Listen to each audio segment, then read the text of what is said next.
We have 1 minute before the sprint relay. Refs coming down. Teams getting ready. This is all or nothing. The breakers need to win this race in order to try to have a chance to win the match.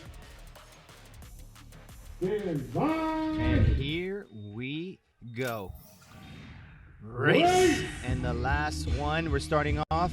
Sprint relay, starting off with 20 wall balls. That's a 20-pound wall ball, hitting that 10-foot target. Just a reminder that after each player finishes each element, they have to go back to the starting line and get a 4-point touch before they sprint to the finish line. You know, the first couple matches, we saw a couple people not do that 4-point touch and get a fault, and that was a game changer this morning. So here we go. Refs and hands in the air. The breakers with a 1-rep lead. Oh, and 1 remaining, just like a couple teams did this morning. Let their female finish up with 1 rep. But it paid off for the Orlando Aces because now she's finished all 20 and she's gone all the way down to the starting line. And here we go. Moving on to 15 overhead squats at 185 pounds. We are rep for rep. 185-pound overhead squats.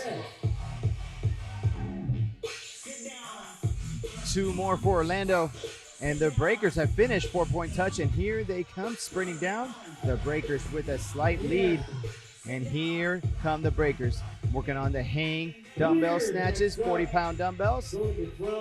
4-rep lead for the breakers, but here comes Orlando. Lacey from Orlando Aces last year tore her ACL, and she is back stronger than ever. The breakers with a slight lead, and the breakers have finished their element, and they're moving on. 4-point touch, and she's sprinting down the length of the grid. And moving on next is our free handstand walk. Let's time to get gymnastic. Here we go. The breakers with a nice smooth rhythm. But here comes Orlando. Who can make it down the furthest? The Orlando Aces player with a slight momentum lead. We are both on the 3rd quadrant, and here we go, 4th quadrant.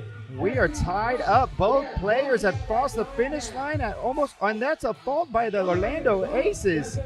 Slight lead, and here come the breakers working on their 6th deck to pullovers. As you can see, they're doing their burpee, jumping up, pulling over that barbell. It looks like the Orlando Aces just have a little more momentum. Can they take advantage? Right now, we are head-to-head in this race. But the breakers have the lead, but then they tag out for one of their female players to do 1 last rep, and the Orlando Aces take advantage of that and take the lead.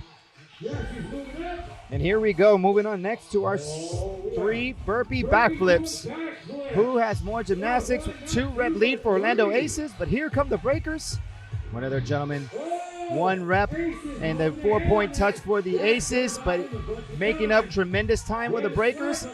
This is gonna come down to the 9 burpee to 9-foot, 9-inch burpee to ring. This is going to be the game changer, and we have a fault by the breakers in Orlando Aces taking advantage with the 2-rep lead. Make that 3.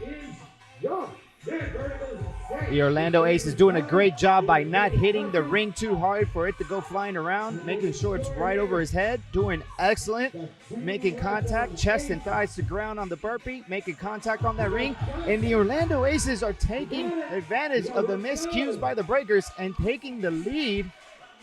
And last but not least, we have 5 cleaning jerks at 225 by the Orlando Aces. Can he go touch and go? Easy. Oh, he got a fault on that very first rep. And another fault. That's 1. Can the breakers take advantage and come back? Anybody's race. He's at 2. 1 more for Orlando. 4-point touch for Orlando Aces. And the Orlando Aces take the race, take the match, ladies and gentlemen. What an amazing performance in quadrant number 4 by the Aces.